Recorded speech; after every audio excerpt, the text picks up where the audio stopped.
நமஸ்காரங்கம்மா. நமஸ்காரம் ஐயா. நமஸ்காரம். ஐயா வணக்கம் ஐயா. ஓம் தத்சத். நமஸ்காரங்க ஐயா. ஹரி ஓம். அனைவருக்கும் நமஸ்காரம். இப்போ நம்ம பார்த்து கொண்டிருப்பது அத்வைத வேதாந்தம். அதில் இன்றைக்கு நிறைவு வகுப்பு பார்க்கிறோம். அதாவது நம்ம ஆரம்பத்திலே சொன்ன மாதிரி இந்த அத்வைத வேதாந்தத்தில் ஒரு 40 வகுப்புகள் நம்ம பார்க்கலான்னு முடிவு பண்ணோம். இப்போ 40 மணி நேரம் நம்ம பார்த்துருக்கோம். இப்போ இன்றைக்கோட நம்ம பாடத்திட்டம் நிறைவடையுது. இது பார்த்துக்கிட்டே இருக்கலாம், அவ்வளோ விஷயங்கள் இருக்குது. கூடுமான வரைக்கும் உங்களுக்கு நான் எந்த அளவுக்கு ஷார்ட்டாக புரிய வைக்கணுமோ அந்த அளவுக்கு பெரும்பாலான விஷயங்களை, ரொம்ப டெப்த்தான விஷயங்களை புரிய வச்சுட்டேன். ஏன்னா ஏற்கனவே கைவல்ய நவநீதம் போன்ற நூல்கள் எல்லாம் இதை பற்றி, அத்வைத வேதாந்தத்தை பற்றி ரொம்ப சிறப்பாக பேசும். இப்போ நம்ம இன்னும் பஞ்சதசி போன்ற நூல்கள் எல்லாம் பார்க்க போகிறோம். அப்போ அது மாதிரி நூல்கள் பார்க்கும்போது இன்னுமே நிறைய தெளிவு கிடைக்கும் அத்வைத வேதாந்த விஷயங்களில். இப்போ இன்றைக்கு நம்ம இந்த ஞான நிலையை அடைந்த பிறகு என்ன செய்யணும், எப்படி வாழணும் அப்படிங்கிற சில அடிப்படை விஷயங்கள் எல்லாம் பார்த்து வகுப்பை நம்ம நிறைவு செய்யலாம்.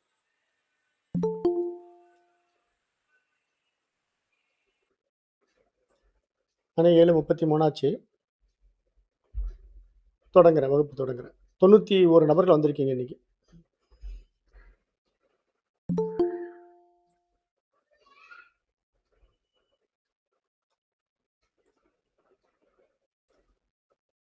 இப்போ இந்த ஒரு புத்தகம் வந்திருக்கா, மௌனம் உபதேசம் அப்படின்ட்டு.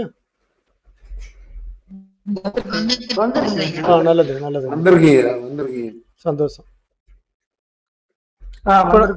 இப்போ இன்றைக்கு நம்ம பார்க்க போறது, அதாவது அத்வைத வேதாந்தத்தினுடைய முடிந்த முடிவு என்ன?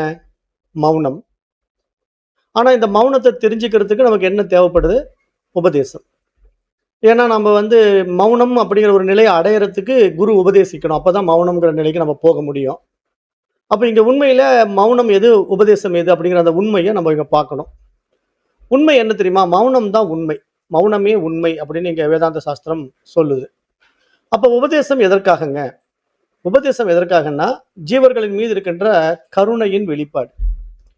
அதாவது நம்முடைய பண்டைய ரிஷிகள் ஒவ்வொரு மனித குலமும் மேல்நிலை பரிமாணத்தை அடையணும், அதுல அஜ்ஞானத்தை நீக்கி அந்த அறிவா ஒவ்வொருத்தரும் பிரகாசிக்கணும் அப்படிங்கிற அந்த ஒரு ஆர்வத்தின் அடிப்படையில, கருணையின் அடிப்படையில உபதேசத்தை கொடுத்தாங்கன்னு நம்ம பார்க்க முடியுது. அப்போ அந்த நிலையில இப்போ நாம் இந்த அத்தியாத்ம ஞானத்துக்குள்ள பயணம் பண்ணும்போது, இப்போ பக்தி, ஞானம், சரணாகதி அப்படின்னு நிறைய விஷயங்கள் பேசுறோம் இல்லையா? இப்போ அதுல இந்த முழுமையான சரணாகதி அது ஞானமாகுமா, அது ஞானமா அப்படின்னு ஒரு கேள்வி நம்ம எழுப்பி இங்க பார்த்தோம்னா, இதுக்கு ஒரு பெரிய குழப்பம் நிறைய பேர் இடத்துல இருக்கு. ஏன்னா இப்ப நிறைய பேர் என்ன நினைச்சுக்கிறாங்கன்னா, இந்த ஞானிகள் எல்லாம் கொஞ்சம் ஈகோ பிடிச்சவங்க, ஆனா பக்தியில சரணாகதி அடையிறது தான் சரியானது.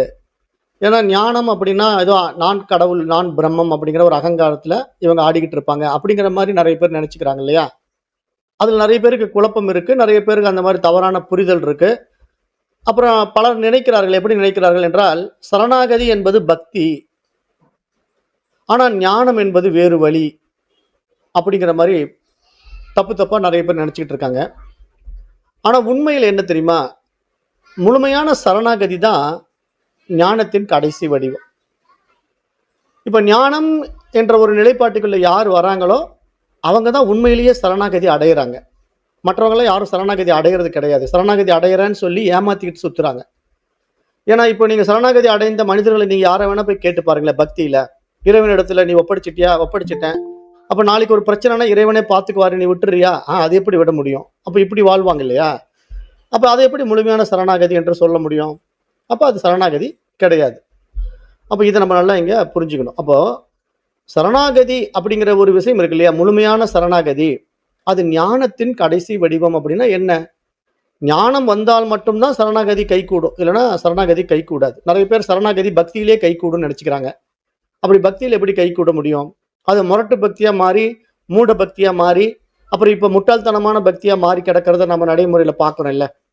அப்போ இந்த மாதிரி பக்தியை இறைவனிடத்துல எப்படி நெருங்காது. அப்போ ஞானம் வந்தால் மட்டும்தான் முழுமையான சரணாகதிங்கிறத இங்க நம்ம புரிஞ்சுக்கணும். அப்ப சரணாகதி என்றால் என்ன அப்படிங்கிற ஒரு கேள்வியும் நம்ம கிட்ட எழுந்திருக்கணும். அப்ப நான் இதை கட்டுப்படுத்த வேண்டும் என்ற எண்ணத்தை விட்டு விடுதல் அப்படிங்கிற ஒரு விஷயம் தான் உண்மையான சரணாகதி. அதாவது ஒரு விஷயத்தை நான் செய்கிறேன், உன்னை மாற்ற போகிறேன், உன்னை நான் இது சேஞ்ச் பண்ண போகிறேன். இப்போ நான் இவ்வளோ நாள் இப்படி இருந்தேன், நான் இனிமேல் பக்தி செய்ய போகிறேன், பூஜை செய்ய போகிறேன், ஜபம் செய்ய போகிறேன், தியானம் செய்ய போகிறேன் அப்படின்னு நீங்கள் எவ்வளோ விஷயங்களை இழுத்து போட்டாலும் சரி, அந்த எண்ணத்தை விட்டு விடுதல் தான் இங்கே உண்மையான சரணாகதி அப்படிங்கிறத நல்லா புரிஞ்சுக்கணும். ஏன்னா நிறைய பேருக்கு சரணாகதினா என்னன்னு தெரியாதனால அப்படி புரிஞ்சுக்கிறாங்க இல்லையா? அப்போ ஞானம் வந்தால் என்னங்க? நான் செய்கிறேன் என்ற எண்ணம் தான் முதல்ல கரையும். ஞானத்தினுடைய உச்ச நிலை என்ன தெரியுமா? இங்க செயல் செய்பவன் ஒருத்தன் கிடையாது. அப்ப செயல் செய்பவன் ஒருத்தன் எப்போ இழக்கப்படுகிறானோ அப்பொழுது மட்டும்தான் இருப்பு இருக்கும். இல்லைன்னா ஒவ்வொருத்தரும் தனி மனிதன் வந்து பக்திங்கிற முறையில எதையாவது செயல் செய்து கொண்டிருக்கிறான் இல்லையா? என்ன செயல் செய்யறான் பக்தியில? பூஜை செய்யறான், ஜபம் பண்றான், கோயிலுக்கு போறான், ஏதேனும் ஒரு காரியங்களை செயல் செய்து கொண்டிருக்கிறான். ஆனா அந்த செயலை அவன் எப்படி செய்யறான்? நான் செய்கிறேன், நான் வழிபடுகிறேன், நான் பஜனை செய்கிறேன், நான் பூஜை செய்கிறேன் அப்படிங்கிற நான்ங்கிற அந்த ஈகோ எஸ்டாப்ளிஷ்மெண்ட் ஆகிட்டே இருக்கு, பயங்கரமா பெருசாகுது. அப்ப அந்த ஈகோவை வந்து நீங்க பக்தியில எப்படி விட முடியும்? அப்புறம் பக்தியில விடாம நான் சரண்டர் ஆயிட்டேன்னு எப்படி சொல்ல முடியும்? ஸோ என்ன புரிஞ்சுக்கணும், பக்தியில சரணாகதி கிடைக்காதுங்க. சரணாகதி ஆயிட்டேன்னு சொல்றது புரியாததுனால அப்படி சொல்லிட்டு சுத்திக்கிட்டு இருக்காங்க. ஞானம் வந்தால்தான் உண்மையான சரணாகதி கைக்கு விடும். அப்போ ஞானம் வந்தால் அடுத்தது என்ன? நான் செய்கின்றேன் என்ற எண்ணம் கரையும். என் வாழ்க்கை என் கட்டுப்பாட்டில் இருக்க வேண்டும் என்ற பிடிப்பு போகும். இதான் அடுத்த அருமையான லைன். அந்த தனி மனிதன் ஞான நிலைக்கு வந்து விட்டான் என்றால் தன்னுடைய வாழ்க்கையை தன்னுடைய கட்டுப்பாட்டில் வைத்துக் கொண்டிருக்க வேண்டும் என்ற அகங்காரம் அங்கு அகன்றுவிடும். அப்ப இதுதாங்க உண்மையான சரணாகதி. இது எத்தனை பேர் இந்த சரணாகதிக்கு வரீங்க? பக்தியில் இருக்கிறவங்க ஒருத்தரும் வரமாட்டீங்க. நீங்க யாரை வேணா விசாரிச்சு பாருங்களேன். என் வாழ்க்கை என் கட்டுப்பாட்டில் இருக்க வேண்டும் என்ற இந்த நிலைப்பாடை, இந்த பிடிப்பை யாராவது விடுவாங்களா? எப்படி விடுவான்? அவன் தான் கோயிலில் போய் வேண்டான், எனக்கு அது வேணும், இது வேணும், நான் இப்படி ஒரு பிளான் பண்ணியிருக்கேன், அது நடக்கணும், அப்புறம் என்னுடைய பேத்திக்கு நல்ல விதமாக வேலை கிடைச்சிடணும், காலேஜில் சீட்டு கிடைச்சிடணும், அப்படி இப்படின்னு கடவுள்கிட்ட போய் நீங்கள் எவ்வளவு கட்டுப்பாடுகளை விதிச்சுக்கிட்டு இருக்கீங்க, வேண்டுதல்களை கொடுத்துக்கிட்டு இருக்கீங்க. அப்போ இதெல்லாம் எப்படி வந்து சரணாகதி ஆகும்?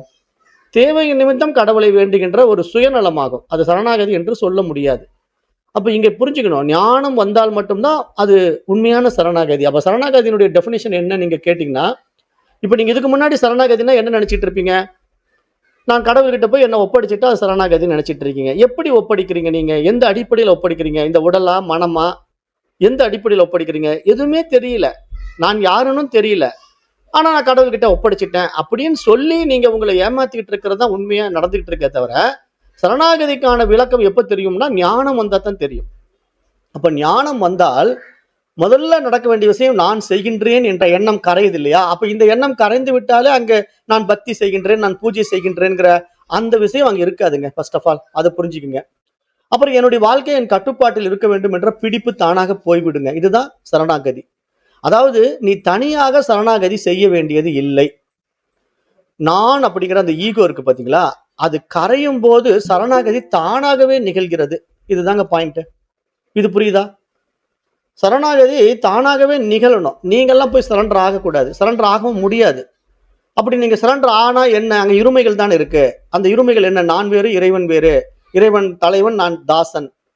அப்படிங்கிற அந்த அடிப்படையில நீங்க பக்தியில போய் இறைவனுடைய காலை கட்டி பிடிச்சிக்கிட்டு அழுதுகிட்டு நீங்க என்ன பிறண்டாலும் அது வந்து தற்காலிகமாக உங்க மனதுக்கு ஒரு ஆறுதலாகத்தான் இருக்க முடியுமே தவிர அது தூய சரணாகதி என்பதாக சொல்ல முடியாது. அப்ப உண்மையான சரணாகதி என்றால் என்னன்னா, நானுங்கிற ஈகோ எப்போ கரையுதோ அப்ப சரணாகதி தானாக நடக்கிறது அப்படின்னு நல்லா புரிஞ்சுக்குங்க.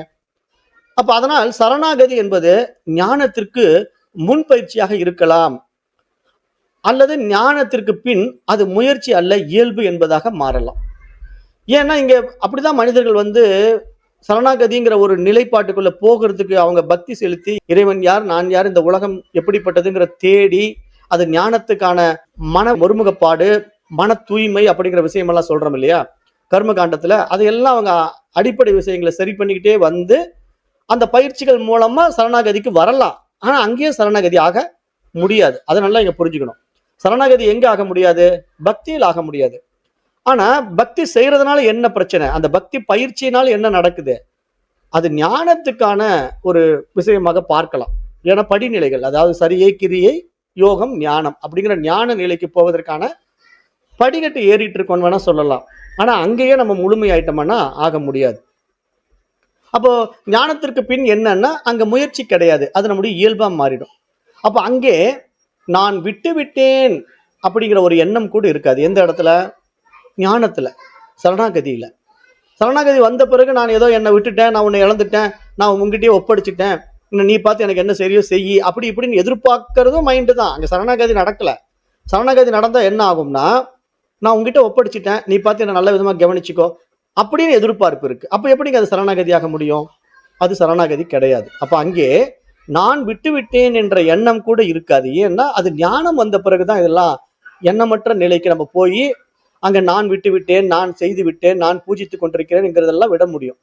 அப்புறம் அடுத்த நிலை என்ன சொல்றாங்க மகான்கள் அப்படின்னா, எல்லாம் அவன் செயல் என்ற பிரகடனமும் இல்லை. அந்த தூய சரணாகதிக்குள்ள போன பிறகு, ஞானம் வந்த பிறகு, தூய சரணாகதிக்கு போன பிறகு நிறைய பேர் எல்லாம் அவன் செயல் அப்படிங்கிற வார்த்தையை அங்க சொல்வதற்கு இல்லை. ஏன்னா நிகழ்வுல பயணம் பண்ணுவாங்க.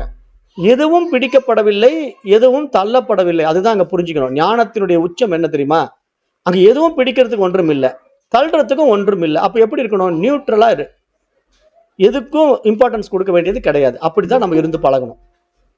அப்ப நாம இந்த விஷயத்தை இந்த அத்வைத வேதாந்தத்தின் வழியா கேட்டு உபதேசமா நம்ம புரிஞ்சுக்கிட்டோம். அப்ப உபதேசம் முடிந்த பின் என்ன அப்படின்னு ஒரு கேள்வி வருது இல்லையா?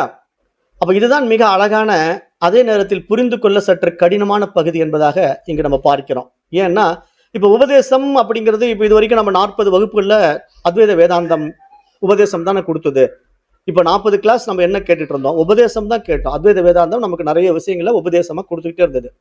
அப்ப உண்மை என்னவென்றால், உபதேசம் முடிவதில்லை, உபதேசம் கேட்கும் ஒருவன் முடிகின்றான். இதுதான் பாயிண்ட்டுங்க. நீங்க உபதேசம் என்றைக்குமே முடியாது. ஏன்னா உபதேசம் இருந்து கொண்டே இருக்கும்.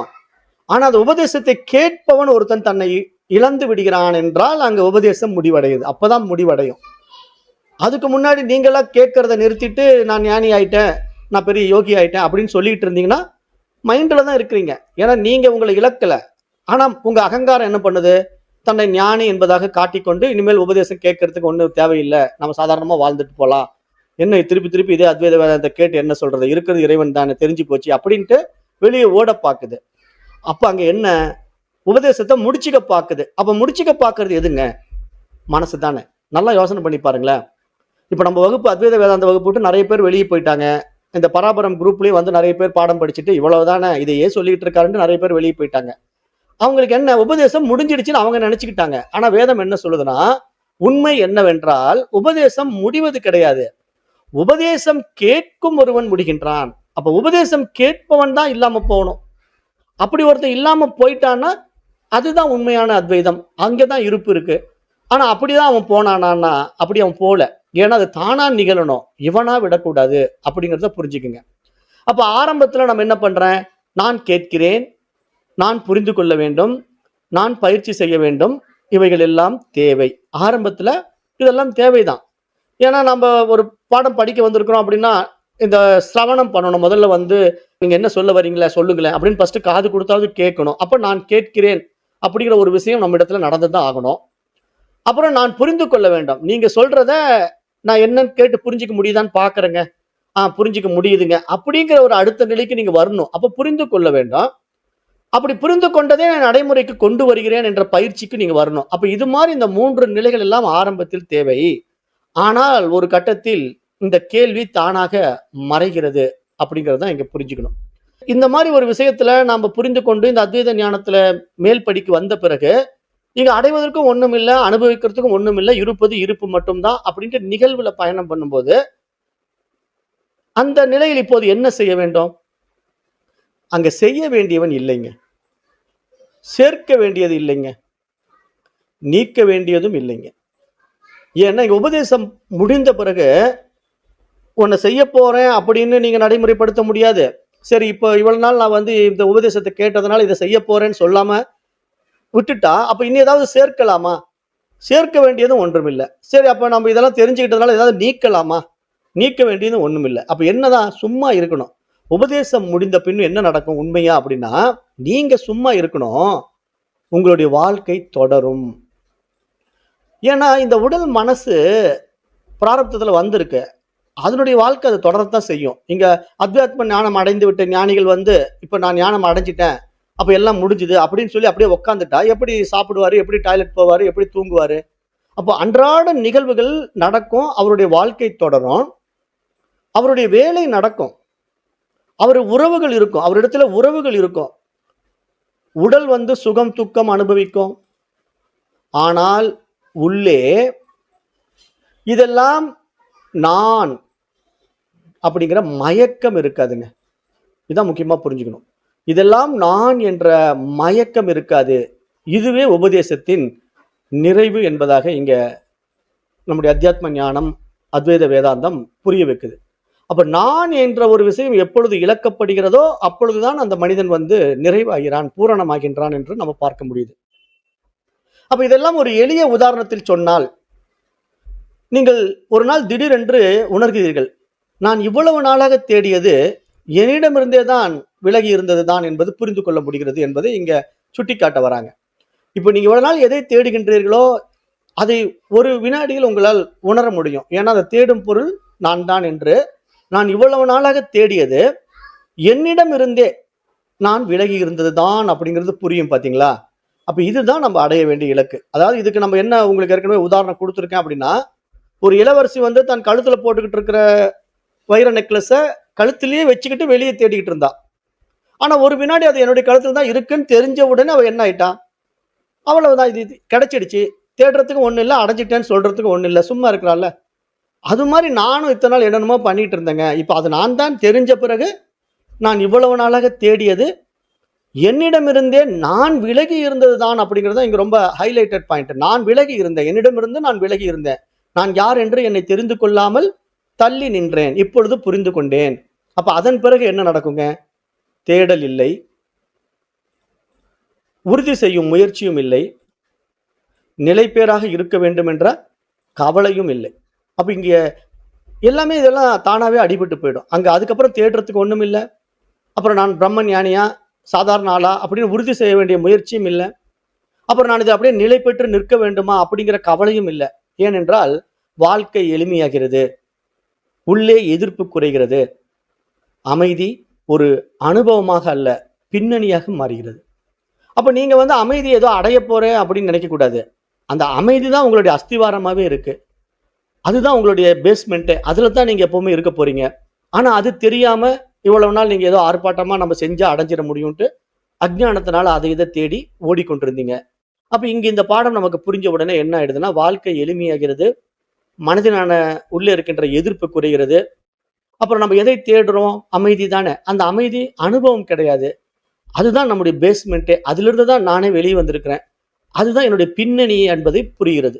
அப்ப இதன் சாரம் எளிய வார்த்தையில் சொல்ல வேண்டுமென்றால், கடைசியா வருகின்ற தடை என்ன தெரியுமா? நான் இன்னும் எங்கேயோ போக வேண்டும் என்ற எண்ணம், அப்புறம் முழு சரணாகதி என்பது நான் நடத்த வேண்டியவன் இல்லை என்ற தெளிவு, அப்ப உபதேசத்தின் முடிவு கேட்பவன் கரையும் தருணம்.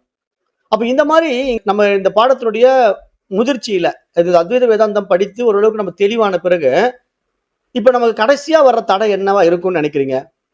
நான் இன்னும் எதையோ அடைய வேண்டும், எங்கேயோ போகணும் அப்படின்னு மனசு நினைக்குது பாத்தீங்களா? இந்த எண்ணத்தை முதல்ல விட்டுடணும். ஏன்னா இதான் தடை.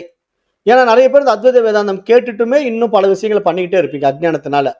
அப்ப இதை ஃபர்ஸ்ட் விடணும். நான் இன்னும் எங்கேயோ போக வேண்டும் என்ற எண்ணம் தான் உங்களுக்கு இந்த அத்தியாத்ம ஞானத்தில் நிற்க முடியாத தடை. அப்புறம் முழு சரணாகதி என்ன தெரியுமா? நான் நடத்த வேண்டியவன் இல்லை என்ற தெளிவு.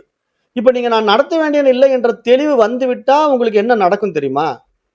நிகழ்வுல பயணம் பண்ணுவீங்க. உங்களுக்கு என்ன வருமோ வரும், என்ன போகுமோ போவோம். அதுக்கு தானே முழு சரணாகதி.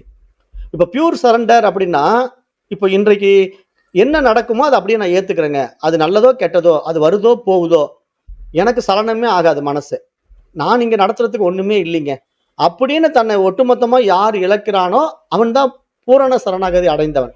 அப்படி எத்தனை பேரால் இருக்க முடியும்? யாருமே அப்படி இருக்கிறது இல்லை.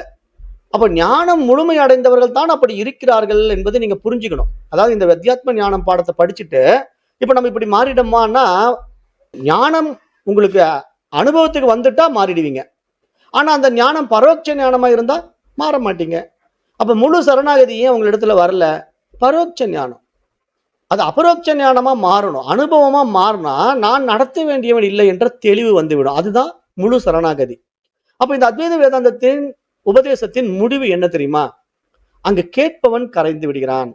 கேட்பவன் கரையும் தருணம். எப்படி ஒரு அருமையான பாயிண்ட் பாத்தீங்களா?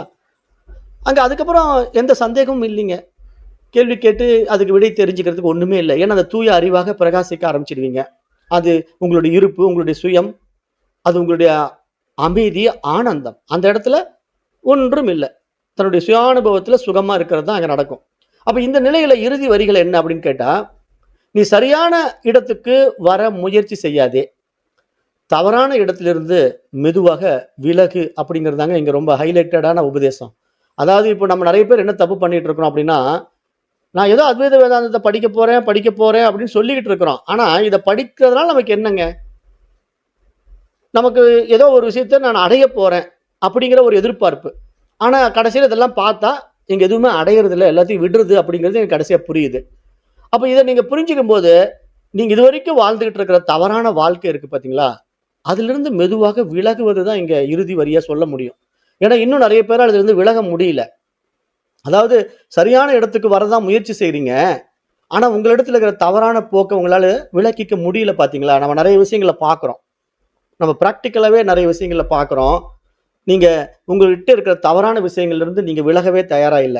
ஆனா நீங்க என்ன சொல்றீங்கன்னா, நான் அந்த சரியான இடத்துக்கு வரதுக்கு முயற்சி பண்ணிட்டு இருக்கிறேங்க அப்படின்னு சொல்றீங்க. ஆனா இங்க இறுதி வரிகளா இந்த அத்வைத ஞானம் என்ன உபதேசம் கொடுக்குதுன்னா, நீ சரியான இடத்துக்கு வர முயற்சி செய்யாதே, தவறான இடத்திலிருந்து மெதுவாக விலகப்பார் அப்படின்னு தான் சொல்லுது. அவ்வளவுதான். அப்ப மீதி எல்லாம் உன் நிகழ்வு வாழ்க்கை பார்த்து கொள்ளும். இது எத்தனை பேரால முடியுங்க? இந்த மாதிரி நீங்க போனீங்கன்னா உங்க வாழ்க்கையில நிகழ்வுல என்ன நடக்குமோ அது நடந்துகிட்டே இருக்கும். நீங்க எதையும் திட்டமிட வேண்டியதில்லை. அந்த நிகழ்வு வாழ்க்கை பார்த்து கொள்ளும். அப்ப இந்த நிலையில பயிற்சி ஏதாவது இருக்கிறதா? அப்ப இப்படி நான் நிகழ்வு வாழ்க்கை பார்த்து கொள்ளும்ட்டு அப்படியே விட்டுட்டா நான் ஏதாவது பயிற்சி பண்ணணுமா? அதுக்கு சரியான பதில் என்ன தெரியுமா? இல்லை என்பதுதான். இப்ப இந்த நிலையில அதாவது நீங்க அந்த உயர் பரிமாண அறிவு நிலை எட்டிய பிறகு உங்களுடைய வாழ்க்கைய அது வாழுது இல்லையா? நீங்க வாழ போறது இல்ல. ஏன்னா வாழ்க்கை நிகழ்வுல நடக்கும். நீங்க திட்டமிடுறது கிடையாது. ஏன்னா நீங்க சரண்டர் ஆயாச்சு. எப்படி சரண்டர் ஆச்சு? ஞானம் வந்ததுனால நீங்க ஒன்றும் அடையறதுக்கு இல்லைன்னு புரிஞ்சு போன பிறகு நீங்க உங்களுடைய அகங்காரத்தை இழந்துட்டீங்க. சரண்டர்னா இங்க என்ன? நானுங்கிற ஈகோ இழக்கிறது தான் சரண்டர். அந்த ஞானுங்கிற ஈகோ எப்ப இழக்க முடியும்? ஞானம் வந்தா தான் இழக்க முடியும். பக்தியினால இழக்கிறது கஷ்டம். ஏன்னா பக்திங்கிற முறையில நீங்க அடிமையா வேணா வாழ்ந்துகிட்டு இருக்கலாம் அஜ்ஞானத்தினால. ஆனா அறிவு பிரகாசிக்கிற வாய்ப்பை உண்டாக்காத வரைக்கும் உங்களுக்கு உண்மை சரணாகதி எதுன்னு புரியாம வேணா இருக்கும். அப்படிதான் நிறைய பேர் போயிட்டு இருக்காங்க. அதுதான் நம்ம என்ன சொல்றோம்? நம்ம பொதுவா பக்திங்கிறத ஞானத்துல தன்னை இழப்பதை இப்படி தவறா புரிஞ்சுக்கிட்டு தன்னை தாசன் என்ற நிலையில தன்னை கீழே தாழ்த்தி கொண்டு போற மனிதர்கள் இருக்காங்கல்ல, அது ரொம்ப கீழ்நிலைக்கு போறாங்க. அப்படி கீழ்நிலைக்கு போகிறதுனால நிறைய போலி குருமார்கள் வேற வந்துட்டாங்க. அப்படியெல்லாம் மக்களை எப்படியெல்லாம் துன்புறுத்துறாங்கிறத நம்ம நடைமுறையில் நிறைய பார்க்கிறோம். இப்ப ஆன்மீகவாதிகள் எல்லாம் எப்படி தெரியுமா தீட்சை கொடுக்குறாங்க? அன்னைக்கு ஒரு நண்பர் சொன்னார், ஆன்மீகவாதி எப்படி தீட்சை கொடுக்குறாருன்னா, அவர் முன்னாடி நீங்க மண்டிக்கிட்டு உட்காரணும். அவர் அப்படியே காலை தூக்கி அவருடைய கட்டை விரலை தூக்கி நெத்தியில வைப்பார். அவருடைய கால் பாதத்தை தூக்கி கட்டை விரலை தூக்கி அப்படியே நெத்தியில வச்சு ஒரு அழுத்தினாருன்னா அதுக்கு பேர் என்ன? நிர்வாண தீட்சைன்னு ஏதோ பேரு. அப்ப இது மாதிரி ஒருத்தர் காலை தூக்கி அவருடைய நெத்தியில வச்சு அழுத்தி இப்படி ஒரு தலையில ஒரு இது கொடுத்ததுனால ஒரு மாற்றம் நடக்கும், காலில் எடுத்து எட்டு உதைக்கிறதுல ஒரு தீட்சை கிடைச்சிடும் அப்படிங்கிற ஒரு நம்பிக்கையெல்லாம் நிறைய பேருக்கு இருக்கு பாத்தீங்களா? இதுதான் அவங்க பயன்படுத்திக்கிறாங்க. இங்க புரிதல் வரணும். எதுக்காக அதை செய்யணும், ஏன் செய்யணும் அப்படிங்கிற புரிதல் வரணும். ஏன்னா உள்ள மலராம வெளியே இருந்து என்ன கிடைக்க போகுது? வெளியே என்ன செஞ்சாலும் அது கிடைக்காது. அப்ப இது நல்லா இங்க புரிஞ்சுக்கணும். போலி குருமார்கிட்ட போய் அந்த மாதிரி சிக்கி தேவையில்லாத பயிற்சிகள் எல்லாம் மாட்டாதீங்க. அப்ப சரியான பதில் என்ன தெரியுமா? இந்த நிலையில் பயிற்சி என்று ஏதாவது இருக்கிறதான்னா இல்லை என்று அர்த்தம். ஆனால் ஒரு சிறிய விஷயம் இருக்கிறது அப்படின்னு கொஞ்சம் அப்படியே சூட்சுமா புரிய வைக்குது பாருங்க. அது என்ன தெரியுமா? அது பயிற்சி அல்ல, பழைய பழக்கத்தை விடுவது அப்படிங்கிறது ரொம்ப முக்கியமா புரிய வைக்கிறாங்க பாருங்க. இதான் முக்கியமா நீங்க புரிஞ்சுக்க வேண்டியது. பழைய பழக்கத்தை உங்களால விட முடியுமான்னு பாருங்க. ஏன்னா நிறைய விஷயங்கள் உங்களால விட முடியல பாத்தீங்களா? அதை நீங்க முதல்ல விடணும். ஏன்னா பயிற்சி எதுவும் செய்யறது வேண்டாம், புதுசா எதுவும் நீ செய்ய வேண்டாம்ப்பா. உங்ககிட்ட இருக்கிற தவறான பழைய பழக்கத்தெல்லாம் விட முடியுதான்னு வேணா பாரு. அப்படிதான் இங்க சாஸ்திரம் சொல்லி கொடுக்குது. அப்போ முன்பு நாம் எல்லாம் இப்படித்தான் இருந்தோம். ஏதாவது நடந்தால் உடனே சரி செய்ய வேண்டும். அப்புறம் மனம் குழம்பினால் நான் தவறுகிறேனா என்ற பயம். அப்புறம் அமைதி குறைந்தால் மீண்டும் ஒரு பயிற்சி செய்யலாமா என்ற எண்ணம். இந்த நிலையில் இது எல்லாம் தேவையில்லை. எந்த நிலையில்? புரிதல் வந்த பிறகு. இப்ப நீங்க ஞானம் வந்த பிறகு உங்களுக்கு நல்லா புரியும். எதையோ ஒண்ணு சரி செய்ய வேண்டுமா? ஒன்றும் வேண்டியதில்லை. மனம் குழம்புனா தவறுகிறேனா பயம் வேண்டாம். அமைதி குறைஞ்சு போதா, அதுக்கு ஏதாவது பயிற்சி செய்யலாமா அப்படிங்கிற எண்ணம் வரக்கூடாது. அப்ப இந்த நிலையில் இதெல்லாம் ஏன் தேவையில்லை? இப்போது என்ன செய்ய வேண்டும்? எதுவும் சரி செய்யாமல் இது இப்படித்தான் நடக்கிறது என்று ஒரு கணம் அப்படியே பார்ப்பது தான். இங்க எதுவுமே நீங்க சரி பண்றதுக்கு இல்லைங்க. அது நிகழ்வுல நடக்கிறது அப்படியே நடக்கட்டும். அது இப்படித்தான் நடக்குது அப்படிங்கிறத சும்மா நீங்க பாருங்க. ஒரு வெற்று பார்வை பாருங்க. அவ்வளவுதான். இதுதான் ஞானத்தினுடைய உச்சம். இப்ப ஞானிகள் இடத்துல இந்த உலக விவகாரங்கள் எல்லாம் ஒரு வெற்று பார்வை தான். அந்த விஷயத்துக்கு முக்கியத்துவம் கொடுத்து மாற்றுவதற்கு அங்க ஒன்றும் கிடையாது. அப்ப நீங்கள் எதையும் மாற்ற முயற்சிக்காத அந்த கணமே சகஜம் திரும்பி வந்துவிடும் அப்படிங்கிற ஒரு அடுத்த அருமையான விஷயத்த மகான்கள் நமக்கு புரிய வைக்கிறாங்க. நீங்கள் எதையுமே மாற்ற முயற்சிக்காத அந்த கணம் இருக்கு இல்லையா? நான் இதை மாத்த போறேன், இதை ஏன் இப்படி சேஞ்ச் பண்ணிருக்கலாம், இப்படி நடந்திருக்கலாம், இப்படி செஞ்சிருக்கலாம் அப்படின்னு எதுவுமே பண்ணாம வருவதை நிகழ்வை அப்படியே ஏத்துக்கிட்டீங்கன்னா சகஜம் வந்துடும் உங்களுக்கு. அதுதான் சகஜ சமாதி. உங்களுடைய ரியாலிட்டி, உங்களுடைய சோர்ஸ்க்கு வந்துருவீங்க. அப்ப வாழ்க்கையில் தடுமாற்றம் வந்தால் என்ன செய்ய வேண்டும்? அப்ப அந்த மாதிரி ஒரு சிச்சுவேஷன்ல திடீர்னு நமக்கு தடுமாற்றம் வந்தால் என்ன செய்ய வேண்டும் அப்படின்னா, முதல்ல ஒரு உண்மையை நீங்க புரிஞ்சுக்கணும். என்ன உண்மை அப்படின்னா, இப்ப தடுமாற்றம் வருவது தவறு அல்ல. அது வந்த வழியில் பின்வாங்கல் கிடையாது. அந்த தடுமாற்றம் வந்து விட்டது அப்படின்னு சொல்லிட்டு அது எப்படி வந்ததுங்க அப்படின்னு தெரிஞ்சுக்கிட்டு திருப்பி அதை ஆராய்ச்சி பண்ற நிலை அங்க வேண்டாம். அப்ப தடுமாற்றம் என்றால் என்ன அப்படின்னு நீங்க நல்லா கேட்டுக்கிட்டீங்கன்னா, மனம் கலங்குவது, பழைய பயம் வருவது, கோபம், சோர்வு, குழப்பம். இதில் எதுவும் உண்மையில் ஞானத்துக்கு எதிரானது இல்லை. ஏன் தெரியுமா? இங்க பாருங்க, பின்வாங்கல் கிடையாது எந்த வழியிலும். இப்ப உங்களுக்கு தடுமாற்றம் வரும்போது நான் மனம் கலங்கிட்டேன், பயம் வந்துருச்சு, அல்லது கோபம் வந்துருச்சு, சோர்வு வந்துருச்சு, குழப்பம் வந்துருச்சு அப்படின்னு நிறைய பேர் சொல்றீங்க. இந்த அத்தியாத்ம ஞானத்தை படிச்சு முடிச்ச பிறகு கூட எனக்கு குழப்பமா இருக்குங்க, எனக்கு சோர்வா இருக்குங்க, அல்லது திடீர்னு எனக்கு கோபம் வருதுங்க, நான் இவ்வளவு பெரிய உயர்ந்த ஞான நிலைக்கு வந்து கூட எனக்கு ஏன் கோபம் வருதுன்னு தெரியலங்க அப்படின்னு நிறைய பேர் கேள்வி என்கிட்ட கேட்குறீங்க. இங்க மகான்கள் என்ன சொல்லி கொடுக்குறாங்கன்னா, அது ஞானத்துக்கு எதிரானது இல்லை. ஆனால் பிரச்சனை எங்கே வருகிறது என்றால், நல்லா புரிஞ்சுக்கணும். பிரச்சனை எங்கே வருகிறது என்றால், இப்படி இருக்கக்கூடாது என்று நினைக்கும் போதுதான். இதுதான் பாயிண்ட்டுங்க. இப்ப நிறைய பேர் என்ன நினைச்சுக்கிறீங்கன்னா, வாழ்க்கையில ஒரு உயர்நிலைக்கு வரும்போது இப்ப நான் அடைஞ்ச மாதிரி அவங்க மாறணும், அவங்க இப்படி இருக்கக்கூடாது, நான் இப்படி மாறிட்டேன்ல அவங்களும் அப்படி மாறிக்கணும் அப்படின்னு நிறைய பேரை மாற்ற முயற்சிப்பதும், அப்புறம் தன்னுடைய நிலை உயர்ந்த நிலை என்பதும் அவர்களுடைய நிலை தாழ்ந்த நிலை என்பதும் ஒரு தவறான கண்ணோட்டத்துல மற்றவர்களை அணுகுவதும், இதுதான் பிரச்சனை. அப்ப இங்க என்னன்னா, நிகழ்வுல அப்படியே பயணம் பண்ணுங்க. உங்களுக்கு என்ன வருதோ அது வரட்டும். அது அவங்க மூலமா உங்களுக்கு நல்லது வரலாம், கெட்டது வரலாம், சுகம் வரலாம், துக்கம் வரலாம். சும்மா அப்படியே அதை அனுபவிங்க, அதை அப்படியே பாருங்க. ஆனா அதை விட்டுட்டு அதை மாற்ற நினைக்கிறீங்க பாத்தீங்களா, இப்படி இருக்கக்கூடாது என்று நினைக்கிறீங்க பாத்தீங்களா, அப்பதான் உங்களுக்கு பிரச்சனை ஆகுங்க. அப்ப அந்த நேரத்தில் செய்ய வேண்டியது என்ன? அப்ப இந்த மாதிரி பிரச்சனை வரும்போது நாங்க எப்படி சமாளிக்கணுங்க? உடனே சரியாக வேண்டும் என்று முயற்சிக்காதீர்கள். நான் இந்த நிலையிலிருந்து விழுந்து விட்டேனா என்று கேட்காதீர்கள். ஏன்னா உங்களுக்கு இந்த கன்ஃபியூஷன் வரும். நிறைய பேருக்கு இப்ப இந்த ஞான பாதையில வர்றவங்க எங்கிட்ட இந்த மாதிரி கொஸ்டின் கேட்பாங்க. ஃபோன் பண்ணி இந்த மாதிரி நிறைய ப்ராப்ளத்துல இருக்குது, நம்ம நல்லா தான் போகுது, ஆனா திடீர்னு பாத்தீங்கன்னா வீட்டுல ஒரு ப்ராப்ளம்னா என்னால ஃபேஸ் பண்ண முடியல, நான் இந்த மாதிரி கோவப்பட்டுறேன் அப்படிங்கிறீங்க இல்லையா? அப்ப அந்த நேரத்தில் செய்ய வேண்டியது என்னன்னா, அதை உடனே சரியாக வேண்டும் என்று முயற்சி செய்யக்கூடாது. நிறைய பேர் உடனே அது ரெடி ஆகணும் அப்படின்னு நினைக்கிறீங்க. அப்படி பண்ணக்கூடாது. நான் இந்த நிலையிலிருந்து விழுந்து விட்டேனா என்று சந்தேகப்படுகிறீர்கள். அதாவது நான் ஞானியாக மாறுவதற்கு பதிலாக நான் ஏதோ தடம் மாறி போய்விட்டேனா, அஞ்ஞானியாகத்தான் இன்னும் விருந்து கொண்டிருக்கிறேனா என்ற கேள்வி உங்கள் மனதுக்குள்ள எழுப்பாதீர்கள், கேட்காதீர்கள். ஆனால் எதை செய்யலாம்? இதை மட்டும் செய்யுங்கள். என்ன செய்யணும்?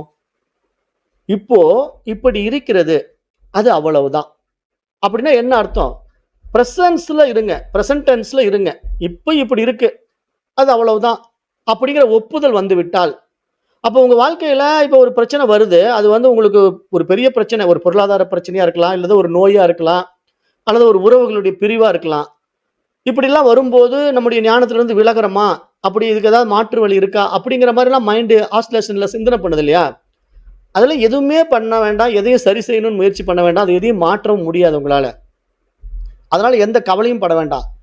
இப்போது இப்படி இருக்கிறது, அப்படிதான் அப்படின்னு அந்த நிகழ்வு அப்படியே நீங்க ஏத்துக்கிட்டீங்கன்னா, அந்த ஒப்புதல் வந்தவுடன், அந்த நிகழ்வை உங்களால் ஏற்றுக்கொள்ளக்கூடிய ஒப்புதல் வந்துவிட்டா என்ன நடக்கும் தெரியுமா? மனதனுடைய போராட்டம் குறையும், மனம் மெதுவாக தளரும், விஷயம் தானாக சீராகும். நீங்க ஒண்ணுமே பண்ண வேண்டாம், ஜஸ்ட் அதை அப்படியே அக்செப்ட் பண்ணா போதும். உங்களுக்கு வரக்கூடிய ப்ராப்ளத்தை அக்செப்ட் மட்டும் கொடுங்க, அக்செப்டன்ஸ் மட்டும் கொடுங்க. தானாவே உங்க மனதில் இருக்கிற பிரச்சனைகள் மறையும், போராட்டம் குறையும், அந்த மனம் மெதுவாக தளர்வு அடையும். அதாவது இதுக்காக பயந்துகிட்டு ஆர்ப்பாட்டமா இருந்த அந்த அதனுடைய ஆக்ரோஷம் குறையும். அந்த விஷயம் வந்து தானாகவே சீராகும். நீங்க ஒண்ணும் மாற்றம் பண்ண வேண்டாம். சும்மா அத ஆற போட்டீங்கனாலே அந்த விஷயம் தானாவே சரியாகி விடும். ஒரு உதாரணம் என்ன சொல்லலாம்? இப்ப கால் சறுக்கினால் உட்கார்ந்து சமநிலை பிடிப்பீர்கள். அவ்வளவுதான். திடீர்னு சறுக்கி விட்டுருச்சு, பேலன்ஸ் பண்றீங்க. ஏன் நான் சறுக்குனேன் அப்படின்னு கத்த மாட்டீங்க. அதுவே முன்னாடி என்ன பண்ணிட்டு இருப்பீங்க? சறுக்குனா தவறா நடந்ததுனால சறுக்கிட்டீங்க. எங்கேயோ ஈரம் இருக்குன்னு தெரியாம ஜாக்கிரதையா நடக்காம சறுக்கிட்டீங்க. அப்படி வச்சுக்கங்களேன். ஆனா நீங்க அந்த சறுக்கல் வந்து உங்கள் தப்புங்கிறத ஒத்துக்காம, அவங்க ஏதோ தண்ணி ஊட்டதுனால தான் நான் சறுக்கிட்டேன் அப்படின்னு உங்க கோவத்த அவங்க கிட்ட காட்டுறீங்கல்ல. அது ஏன் அப்படி செய்யணும்? அப்ப இந்த இடத்துல நம்ம என்ன சேஞ்ச் ஆகும்னா, கால் சறுக்கி விட்டால் உட்கார்ந்து சமநிலை பிடித்துக் கொள்வோம். ஆனால் ஏன் சறுக்கினேன் என்று கத்த மாட்டீர்கள். அப்ப இந்த டிஃபரன்ஸ் புரிஞ்சுக்கணும். இங்க உதாரணம் என்ன அப்படின்னா, இந்த மெச்சூரிட்டி வந்த பிறகு இதுக்கு காரணம் நிகழ்வு. நிகழ்வுல இப்படி ஒரு சம்பவம் இருக்கு. அது நடக்கட்டும். அக்செப்டன்ஸ். அப்ப இதுக்கு எதிர்த்து நீங்க போராட வேண்டியதோ, அவர்களிடத்துல சண்டை போடுவதனாலோ ஏதாவது மாற்றம் வந்துருமா? இப்போ உங்க வீட்டு முன்னாடி தண்ணி தெளிச்சு விட்டுருக்காங்க ஒரு அம்மா. நீங்க நடந்து வந்தீங்க, கால் சறுக்கிடுச்சு, வழுக்கிட்டீங்க. உடனே கோவம். எதுக்கு வீட்டு முன்னாடி தண்ணி தெளிச்ச? அப்ப நான் வரேன்ல அப்படின்னு சொன்னா, அந்த அம்மா ரெகுலரா தான் தெளிச்சுக்கிட்டு இருக்காங்க. நீங்க பார்த்து வராம வழுக்கி விட்டு விழுந்துட்டு அவங்க கிட்ட சண்டைக்கு போறதுனால யார் தப்பு? இப்போ உங்களுக்கு இந்த புரிதல் வந்த பிறகு அதே மாதிரி ஒரு சம்பவம் நடந்தாலும், இப்ப என்ன ஆகும் தெரியுமா? அது ஏன் சறுக்கினேன்னு கத்த மாட்டீங்க. அப்ப நிகழ்வுல இது இருக்குது இன்னைக்கு. இன்னைக்கு நான் சறுக்கணும்னு இருக்கு. பரவாயில்ல சறுக்கி விழுவுறேன் அப்படின்னு விழுந்தத பேலன்ஸ் பண்ணி வாழ கத்துக்குவீங்க. இது வந்து ஒரு உதாரணம். உடனே நீங்க அந்த சறுக்கலுக்கே போயிடக்கூடாது. இது மாதிரி உங்க ஒவ்வொருத்தருடைய வாழ்க்கையில ஒவ்வொரு சம்பவம் நடக்கலாம்ல. அது எனக்கு எப்படி தெரியும்? நான் வந்து உங்க கூட இருந்தா பார்த்துட்டு இருக்கேன். உங்க ஒவ்வொருத்தருடைய வாழ்க்கையில ஒவ்வொரு பிரச்சனைகள நான் சொல்றேன். உதாரணமா ஒரு எக்ஸாம்பிள கால் சறுக்கிறத வச்சு பேசிட்டு இருக்கேன். உடனே நீங்க கால் சறுக்கிற கற்பனைக்கே போயிடக்கூடாது. நம்ம இங்கெல்லாம் வந்து ஒரு பெரிய விஷயத்த பேசிக்கிட்டு இருக்கிறோம். அது புரியறதுக்கு எளிமையான உதாரணத்த குடுத்துட்டு இருக்கோம். நீங்க அந்த எளிமையான உதாரணத்துல போய் சிக்கிக்கிட்டு, அதுதான் பெஸ்ட்ங்கிற மாரி நீங்கலாம் ஒரு மைண்ட் செட்டுக்கு போயிடக்கூடாது. உங்க வாழ்க்கையில இப்போதைக்கு உங்களுக்கு என்ன நிகழ்வு இருக்கோ, அதை அப்படியே ஏற்றுக்கொள்ளுங்க. அதற்கு எதிர்ப்பு தெரிவிக்காதீங்க. அதுதான் பிரசன்ஸ் ஆஃப் மைண்ட். அப்ப அதே மாதிரி இந்த நிலை நீடித்திருக்குமா? இப்ப இருக்கிற நிலை அப்படியே இருக்குமா? இந்த கேள்வியே மிகவும் மனிதத்தன்மை கொண்டது. ஏனென்றால், சாதாரணமான பதில்ல சொல்லணும்னா, ஆம் அல்லது இல்லை. ஏன்னா, இப்ப இந்த நிலை நீடித்திருக்குமானா, ஆமா நீடித்திருக்கலாம். அல்லது இல்லை என்றும் சொல்லலாம். அப்ப என்ன? அனுபவங்கள் வரும் போகும். மனநிலைகள் மாறும். சில நாட்கள் அமைதி அதிகம். சில நாட்கள் குழப்பம் அதிகம். இவை எல்லாம் நடக்கும். ஆனால், இவை எல்லாம் நடப்பதை அறியும் அந்த பின்னணி நிலைத்திருக்கும். அதான் இங்க முக்கியமான பாயிண்ட். அதாவது நம்ம ஒரு ஞானி ஆயிட்டோம், ஞானத்தை அடைந்து விட்டோம் அப்படின்னா நமக்கு எதுவுமே வரக்கூடாதா? அப்படியெல்லாம் இல்லை. எல்லாம் வரும். அனுபவங்கள் வரும் போகும். மனநிலைகள் மாறும். சில நாட்கள் அமைதி இருக்கும் ஞானி இடத்துல. சில நாட்கள் ஞானி இடத்திலும் குழப்பம் இருக்கும். ஆனால் இவைகள் எல்லாம் நடக்கும். ஆனால் இவை எல்லாம் நடப்பதை அறியும் அந்த பின்னணி நிலைத்திருக்கும். தான் அந்த சுயம் என்பதனால, இப்போ ஒரு சாதாரண மனிதன் அந்த பிரச்சனையினால் பாதிக்கப்பட்டு துடிப்பான், வேதனை அடைவான். ஆனா ஞானி அந்த பிரச்சனையால் பாதிக்கப்பட்டு நிகழ்வுல இருக்குதுன்னு ஏத்துக்குவான். இங்க ஜஸ்ட் அந்த மென்டாலிட்டி தான் டிஃபரன்ஸ். நீங்க நல்லா புரிஞ்சுக்கணும். ஒரு ஞானிக்கும் அஜ்ஞானிக்கும் உண்டான டிஃபரன்ஸ் என்னன்னா, இப்போ அஜ்ஞானி வாழ்க்கையில ஒரு கஷ்டம் வரும்போது அது எனக்கு வந்துருச்சுன்னு பதறதும், துடிக்கிறதும், அழுகிறதும் அவனுடைய இயல்பு.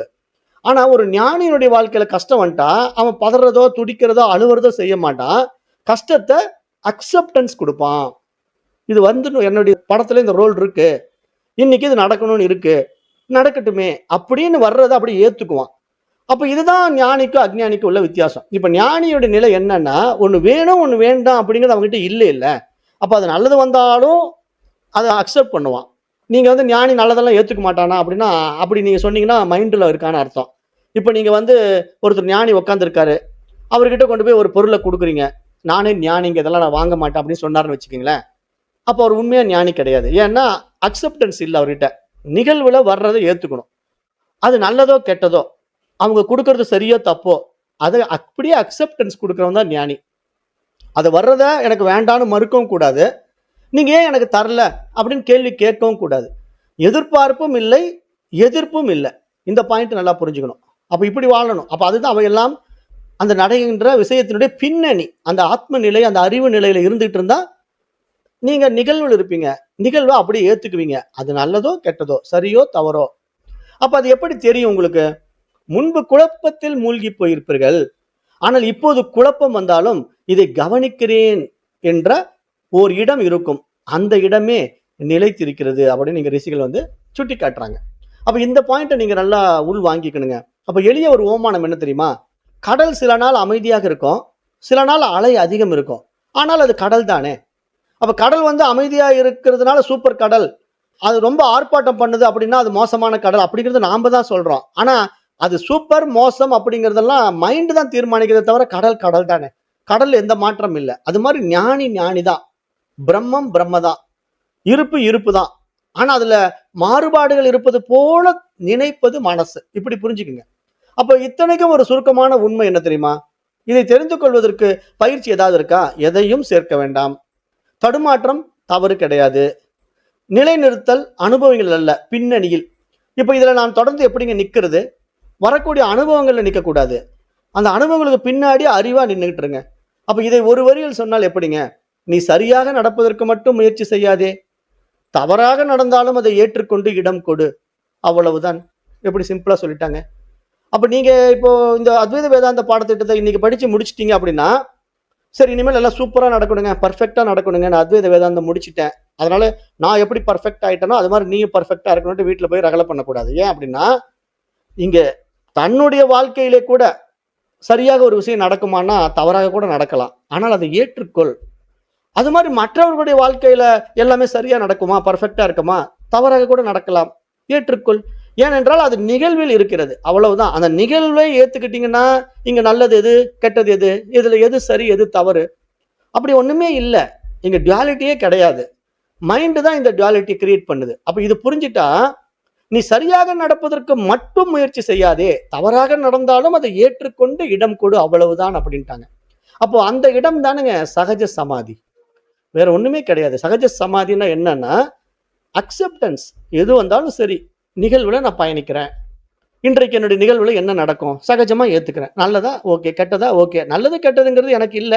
நீங்க உங்க பார்வையில எனக்கு கெட்டது நடந்துருச்சு நினைக்கிறீங்களா, சரி பரவாயில்ல. ஆனா என்ன பொறுத்த வரைக்கும் என்னுடைய சீன்ல இந்த ரோல் இருக்கு, நான் பண்றேன். அப்படி நீங்க அதை இயல்பா எடுத்துக்கிட்டீங்கன்னா டென்ஷனே கிடையாது லைஃப்ல. அப்ப முதலில் இதை புரிந்து கொள்ள வேண்டும். இந்த நிலை பற்றி பலர் தவறாக நினைப்பது என்னவென்றால், இந்த பாயிண்ட், நான் எப்போதும் அமைதியாக இருக்க வேண்டும் என்று. ஏன்னா இப்ப நிறைய பேர் இந்த அத்தியாத்ம ஞானத்துக்குள்ள வந்த பிறகு என்ன நினைக்கிறாங்கன்னா, எனக்கு யாரும் டிஸ்டர்ப் பண்ணக்கூடாது, நான் அப்படியே தனியா ரூம்ல உட்காந்துக்கிறேன், நான் கொஞ்சம் அமைதியா இருக்க விரும்புறேன், என்னை யாரும் டிஸ்டர்ப் பண்ணாதீங்கிற மாதிரியே நிறைய பேர் மெயின்டைன் பண்ணுவாங்க. ஆனா உண்மை என்ன தெரியுமா? நான் இப்போது அமைதியாக இருக்க வேண்டும் அப்படின்னு நீங்க நினைக்கிறது உண்மையா அப்படின்னா இல்லை அப்படிங்குது இங்க வேதம். ஏனென்றால் அப்படி ஒரு ஞானியோ இல்ல அத்வைத வேதாந்தம் படிச்சு அந்த உணர்வு நிலையை தொட்டவனோ அப்படியே அமைதியாகவே இருப்பானா? இல்ல. ஏன்னா உடலுக்கு உண்டான நியதி இருக்கு இல்லையா? கோபம் வரலாம், சிரிப்பு வரலாம், சலிப்பு வரலாம். ஆனா என்ன வித்தியாசம் தெரியுமா? அவை உன்னை அடையாளப்படுத்தாது, அவ்வளவுதாங்க. எல்லாமே வரும், ஆனா அது நிகழ்வுல நடக்கும். ஆனா அது நான் தான் செய்யறேங்கிற அடையாளம் இருக்காது. அப்ப அந்த அடையாளம் இல்லாம அந்த செயல் ஏன் செய்ய வேணும்? இப்போ நீங்க கடை வீதிக்கு போறீங்க, ஒரு மளிகை சாமான் வாங்குறீங்க, ஒரு ஏமாத்த பார்க்குறான் ஒரு கடைக்காரன். அப்ப நீங்க வந்து அத்தியாத்ம ஞானமெல்லாம் படிச்சுட்டேன், அமைதியா இருக்கிறேன், அவன் என்ன வேணா பண்ணிட்டு போறான்னு அப்படியே சும்மாலாம் விடக்கூடாது. அப்பதான் அவனை சத்தம் போடணும். எப்படி ஃப்ராடுத்தனம் பண்ணிட்டு இருக்கிற, இப்படி ஏமாத்திட்டு இருக்கிற, எத்தனை பேர் இப்படி ஊரை ஏமாத்தி பிழைக்கிறான் இருக்குன்னு ஒரு சத்தம் போடும்போது, அவன் நீங்க விழிப்போடு இருக்கீங்க, நீங்க புத்திசாலியா இருக்கிறீங்க, நீங்க முட்டாளா இல்லைங்கிறத புரிஞ்சுக்கிட்டு உங்ககிட்ட அவன் கரெக்டா நடந்துக்குவான். இல்ல நான் ஞானி, நான் அப்படியே பேசவே மாட்டேன் அப்படின்னு நீங்க அப்படியே அமைதியா இருந்தீங்கன்னா உங்களை ஏமாத்த பார்ப்பான். அப்ப இங்க பாரதியார் இதை சொல்றாரு, ரௌத்ரம் பழகு. அதாவது கோபம் வேற, ரௌத்ரம் வேற. அதாவது ரௌத்ரம் அப்படின்னா உண்மையா உன்னிடத்துல கோபம் வர வேண்டாம், அட்லீஸ்ட் அது போலியாவது வெளிப்படுத்து. அப்படி வெளிப்படுத்தினால்தான் அவனுக்கு பயம் வரும். இல்லைன்னா அவன் உங்களை அடிமையாக்க பார்ப்பான், முட்டாளாம் நினைச்சுக்குவான், மூடனா மாத்த பார்ப்பான். அப்ப உங்களுடைய ரியாலிட்டி, உங்களுடைய சோர்ஸ்ல நீங்க இருங்க. ஆனா நாடகத்துல அந்த ரோலை செய்யுங்க. அந்த ரோல் செய்யறதுனால நீங்க வில்லன் ஆயிட முடியாது. இப்போ ஒரு படத்துல இருந்து நம்பியார் வில்லனா வராரு, பயங்கரமான வில்லன், எம்ஜிஆர் எதிர்த்து கத்தி சண்டை போடுறாரு, கொல்லக்கூட்ட தலைவனா இருக்கிறாருன்னா, உண்மையிலேயே நம்பியார் வந்து கொல்லக்கூட்ட தலைவனா வில்லனானா இல்ல. அவரு சபரிமலைக்கு போயிட்டு ஒரு நல்ல பக்திமானா வாழ்ந்தாரு வாழ்க்கையில. அப்போ ஒரு நல்ல சராசரி மனிதனாக வாழ்ந்து கொண்டிருக்கிறவர் அந்த சினிமாவில் நடிக்கிற ரோல்ல வில்லன் ரோல் பண்றாரு. அப்ப வில்லன் ரோல் பண்ணும்போது பயங்கரமான வில்லனா அவர் ஆக்ட் பண்றதை நம்ம ரசிக்கணுமே தவிர அவரையே வில்லன் நம்ம பார்க்க கூடாது. அது மாதிரி இங்க உங்களுக்கு கொடுக்கப்பட்ட ரோலை நீங்க செய்யுங்க. ஆனா உங்களுக்கு ரியாலிட்டி என்ன தெரியுமா? அறிவு, ஆத்மா. அதுல இருந்து நீங்க விலகல. ஆனா இந்த உடம்புக்கும் மனசுக்கு உண்டான நியதியிலிருந்து நீங்க இயங்க வேண்டியதா இருக்கு. அப்ப அந்த இயக்கத்தை நீங்க நடைமுறைப்படுத்தித்தான் ஆக வேண்டும். இந்த அத்தியாத்ம ஞானத்தை படித்து விட்டதுனால அமைதியாய் போய் ஒளிஞ்சிக்கிறது கிடையாது. வாழ்க்கையை இன்னும் சரியாக வாழ்வது தான் இங்க அத்வைத வேதாந்தம் கத்துக் கொடுக்கும். இப்ப நிறைய பேர் இந்த அத்வைத வேதாந்தம் கத்துக் கொடுத்துட்டு சாமியார் ஆயிடுவோம் போல் இருக்குன்னு நினைச்சிட்டு இருக்காங்க. அது புரியாதவங்க அப்படி சொல்லிட்டு இருக்காங்க. ஆனா இங்க என்னன்னா, இந்த ஞான பாதைக்குள்ள வர்றவங்க வாழ்க்கையை சரியாக வாழ்கிறார்கள் அப்படிங்கறத புரிஞ்சுக்கணும். வாழ்க்கை வாழ்வதற்கே தைத்திரிய உபனிஷத் சொல்லும். அப்ப முன்பு நீங்க என்ன பண்ணிட்டீங்கன்னா, நான் கோபமாகி விட்டேன் அப்படின்னு சொல்லுவீங்க இல்லையா? இப்போ கோபம் வருகிறது அவ்வளவுதான். ஆனா அந்த கோபத்தினால பாதிப்பு இருக்குமா? இப்ப ஃபர்ஸ்ட் நான் கோபமாகி விட்டேன்னு சொல்லும்போது, நீங்க இந்த ஞானத்துக்கு வருவதற்கு முன்னாடி நீங்க கோபமாகி விட்டேன்னு சொல்லும்போது என்ன நடக்கும் தெரியுமா? ஒரு ஆர்ப்பாட்டமே நடந்து முடிஞ்சிருக்கும். ஆனா இப்போ கோபம் வருகிறது. ஆனா உங்க மூலமா எதுவுமே நடந்திருக்காது. சும்மா அப்படியே உங்க நிகழ்வுகளை ஏத்துக்கிட்டு மிரட்டி விட்டுட்டு விட்டுருவீங்க அவ்வளவுதான். அப்ப இந்த டிஃபரன்ஸை நீங்க புரிஞ்சுக்கணும். நீங்க ஞானிகளா ஞானம் அடைந்து விட்டேனான்னு தெரிஞ்சுக்கிறது இதாங்க டிஃபரன்ஸ். இதை புரிஞ்சுக்குங்க. ஃபர்ஸ்ட் நீங்க இருந்த ஒரு நிலைக்கும் இப்ப இருக்கிற நிலைக்கும் என்னன்னா, அப்ப நீங்க கோபம் வந்தா அதை நடைமுறைப்படுத்தி அதனால பல பிரச்சனைகளை கொண்டு வருவீங்க. இப்போ உங்களுக்கு கோபம் வரும், ஆனா எந்த பிரச்சனையும் வராது. அதனால ஏன்னா அது நியாயமான கோபமா இருக்கும். அவ்வளவுதானுங்க. அப்ப இந்த நிலையில் மனம் வெறுமையாக இருக்க வேண்டுமா? அடுத்த ஒரு கேள்வி. இல்லை. ஒண்ணுமே வெறுமையெல்லாம் இங்க தேவையில்லை. ஏன்னா எண்ணங்கள் வரும், திட்டங்கள் வரும், நினைவுகள் கூட வரும். மனம் நிறுத்தப்படவில்லை, ஆனால் அதோடு நீ ஒட்டவில்லை. இதுதான் பாயிண்ட். அந்த எண்ணங்கள் ஓடும். அந்த எண்ணங்கள் யாருக்கு? எனக்கா? இல்லையே. அது ஒரு மாய விளையாட்டு அல்லவா? எல்லா ஊடகத்திலையும் அது ஓடிக்கிட்டு இருக்கு. எத்தனை கண்ணாடி வச்சிருந்தாலும் என்னுடைய உருவம் தெரியும். அப்ப இந்த கண்ணாடியில என்னுடைய உருவம் ஒரு மாதிரி தெரியுது, அந்த கண்ணாடியில என்னுடைய உருவம் ஒரு மாதிரி தெரியுதுங்கிறது கண்ணாடி தான் காரணமே தவிர நான் இல்லையே இல்லை. அது மாதிரி எண்ணங்கள் எழலாம், ஆனால் மனம் நிறுத்தப்பட வேண்டும் ஒரு அவசியம் கிடையாது. அதோடு நான் சம்பந்தப்படவில்லை, அவ்வளவுதான். அப்போ இந்த நிலை வந்தால் வாழ்க்கை அப்படியே ரொம்ப அருமையா இருக்குங்கிற அந்த ஆர்ப்பாட்டம் எல்லாம் இல்லாம இயல்பா நமக்கு புரிய வரும். அந்த சுவாரஸ்யம், உண்மையான வாழ்க்கை எப்படின்னு புரிஞ்சுக்கும். போலி வாழ்க்கையை வாழறதுக்கு உண்டான அவசியம் இல்லாம அதனுடைய சுவாரஸ்யம் குறையும். அப்ப உண்மையில் என்ன நடக்கும் தெரியுமா? வாழ்க்கை இன்னும் இயல்பாகும். உங்களுடைய வாழ்க்கை இன்னும் இயல்பாகும். சிறிய விஷயங்களிலேயே கூட ரசனை வரும், நாடகம் குறையும், உண்மை அதிகரிக்கும். ஏன்னா இப்ப நீங்க இந்த அளவுக்கு இந்த அத்தியாத்ம ஞானத்துல நீங்க அப்டேட் ஆன பிறகு பாத்தீங்கன்னா, உங்களுடைய யதார்த்தம் இருக்கு பாத்தீங்களா, அது ரொம்ப ரசிக்கத்தக்கதா இருக்கும். உங்களுடைய வாழ்க்கை இயல்புன்னு சொல்றேன்ல, அது யதார்த்தம். போலியா நீங்க வாழவே முடியாது. அதாவது ஒரு போலி வேடதாரி மாதிரி வாழ்ந்து கொண்டிருந்த ஒரு மனிதன் அத்தியாத்ம ஞானத்துக்குள்ள வந்துட்டான்னு வச்சுக்கீங்களேன், அவன் போலி வாழ்க்கையே வாழ முடியாது. ஏன்னா உண்மையான நிலைக்குள்ள வந்துடுவான். இங்க ஏமாத்துறதுக்கு என்ன இருக்கு? ஒண்ணுமே இல்ல. இங்க எல்லாம் நாடகம்னு புரிஞ்ச பிறகு எதுக்கு அந்த நாடகத்துல போய் நான் இப்படி மாத்தி நடிக்கணும்? இன்னும் ரசனையா நடிக்கலாமே. அப்ப எனக்கு பிடிச்சமான ரோல் செய்யலாமே. இதை நான் அடிக்கடி சொல்லுவேன். நான் உபனிஷத் கிளாஸ் எல்லாம் எடுக்கும்போது சொல்லுவேன், நாடகத்துல நடிக்க வந்துட்டீங்க. இப்போ உங்களுக்கு டைரக்டர் கூப்பிட்டு ஒரு சீன் கொடுக்குறாரு. சார் இன்னைக்கு உங்களுக்கு ஒரு ரோல் கொடுக்கலான்னு இருக்கேன், நீங்க என்ன ரோல்ல நடிக்கிறீங்க? நீங்க வில்லனா நடிக்கிறீங்களா, கதாநாயகனா நடிக்கிறீங்களான்னு உங்களுக்கு கேட்கறாங்க. உங்களுக்கு வில்லன் கேரக்டர் வேணுமா, கதாநாயகன் கேரக்டர் வேணுமாங்கிறத சூஸ் பண்ற ரைட்ஸ் உங்ககிட்டயே டைரக்டர் கொடுக்கும்போது நீங்க கதாநாயகனா நடிச்சு பார்க்க வேண்டியதானே. எதுக்கு வில்லன் கேரக்டர் போகணும்னு ஆசைப்படுறீங்க? ஏன்னா நீங்க கதாநாயகனா நடிச்சீங்கன்னா எல்லாருக்கும் பிடிக்கும், வில்லனா நடிச்சா யாருக்குமே பிடிக்காது. அப்ப இங்க நீங்க சினிமாவிலேயே போய் உட்காந்து பாருங்களேன், படம் பார்க்கும்போது கதாநாயகனை தான் உங்களுக்கு பிடிக்கும், வில்லன் கேரக்டர் வர்றவன உங்களுக்கு பிடிக்காது. ஏன்னா அவன் எப்ப பார்த்தாலும் ரவுடிசம் பண்ணிட்டே இருப்பான். அப்ப அவனை கண்டா நம்ம மனசு ஏத்துக்க மாட்டேங்குது. அப்ப நீங்க வாழ்ற வாழ்க்கையும் நீங்க ஏன் ஹீரோவா வாழுங்களேன், ஹீரோயினா வாழுங்களேன். ஏன் போய் வில்லி கேரக்டர் பண்றீங்க? வேண்டாங்கிறாங்க ரிஷிகள் என்ன சொல்றாங்கன்னா, கொடுக்கப்பட்ட வாழ்க்கைய உனக்கு பிடித்தமான ரசனையில் பழகு, ரசனையில் வாழு. அப்ப நாடகம் குறையும். ஏமாத்தி பொய் சொல்லி வாழ வேண்டியதில்லை. யதார்த்தமா உண்மையா வாழலாம், உண்மை அதிகரிக்கும். அதாவது இப்ப வேஷம் போட்டா தான் நமக்கு அந்த நாடகம் எல்லாம் தேவைப்படும். இப்ப ஒரு ஆன்மீகவாதி மாதிரி ஒரு வேஷம் போட்டீங்கன்னு வச்சுங்களேன், அதுக்காகவாவது நீங்க நடிக்கணும். இப்ப நிறைய பேர் நான் பாக்குறேன் இந்த ஆன்மீகவாதிகள்ல, அதுவும் மெயினா இந்த சிவனடியார் கூட்டத்தில் நான் பார்ப்பேன். நான் ஏன் சிவனடியார் கூட்டத்தையே எவ்வளவு க்ளோஸா பிடிச்சி பேசுறேன்னு நீங்க கேட்கலாம். என்னுடைய தம்பியே சிவனடியார் தான். ஏன்னா நான் ரொம்ப க்ளோஸா இருந்தேன். அவன் சின்ன பையன்ல இருந்து அவன் எப்படி சிவனடியாரா மாறினா, சிவனடியார் கூட்டத்துல என்ன செஞ்சாங்க, அந்த சிவனடியார் கூட்டத்தை எப்படி பெரிய ஆர்கனைசேஷனா மாத்தினாங்க, அதுல என்னென்ன நடந்ததுங்கிறத நான் அவ்வளவும் A to Z தெரியும் எனக்கு. அப்ப எல்லாமே ஒரு நாடகத்தை நடத்தி, வேஷத்தை போட்டு, விவகாரத்தை பண்ணி, அதுல பணம் பண்ணி பல கோடிகள் சுருட்டி வாழ்ற மனிதர்களை நம்ம இன்றைக்கு இதே சிவனடியார் கூட்டத்துல பாக்குறோம். அப்ப என்ன, இங்க சிவனடியார்கள் வேஷம் போடுறது உண்மையா கடவுளை பார்ப்பதற்கு அல்ல, அந்த வேடத்தில் வாழ்வதற்கு, வருமானத்தை ஈட்டுவதற்கான ஒரு நாடகம். ஆனா அந்த நாடகம் செய்யக்கூடாதுங்க. நீங்க இந்த ஞானத்துக்குள்ள வந்துட்டீங்கன்னா, அது நாடகம் என்பது தேர்ந்தெடுத்து வாழ்கின்ற தீய வாழ்க்கை இல்ல, நம்முடைய ரியல் வாழ்க்கை, உண்மையான வாழ்க்கையை நாடகம்னு புரிஞ்சுக்கிட்டா தப்பான ஆக்டிங் பண்றதுக்கு என்ன இருக்கு? எனக்கு கொடுக்கப்பட்ட ரோலை மட்டும் செய்றேன் அப்படின்ட்டு நல்ல அருமையான ரோல் எடுத்து செய்யலாம்ல. அப்ப அப்படி மாறிக்கிறது தான் உண்மையான வாழ்க்கை என்று இங்க அத்வைத வேதாந்தம் புரிய வைக்குது. அப்ப இதெல்லாம் நீங்க பார்க்கும்போது இது ஒரு பெரிய ஆன்மீக அனுபவமா? இந்த மாதிரி வேடமெல்லாம் போட்டு வாழ்ந்துட்டா ஒரு பெரிய ஞானிப்பா, யோகிப்பான்னு பாராட்டுவோமா? இல்லை அப்படிங்குது. இது அனுபவம் அல்ல. அது அனுபவங்களின் பின்னணி. அந்த ஆத்மா இருந்து கொண்டு இந்த ஊடகத்தை வச்சு வேலை செஞ்சுக்கிட்டு இருக்கு.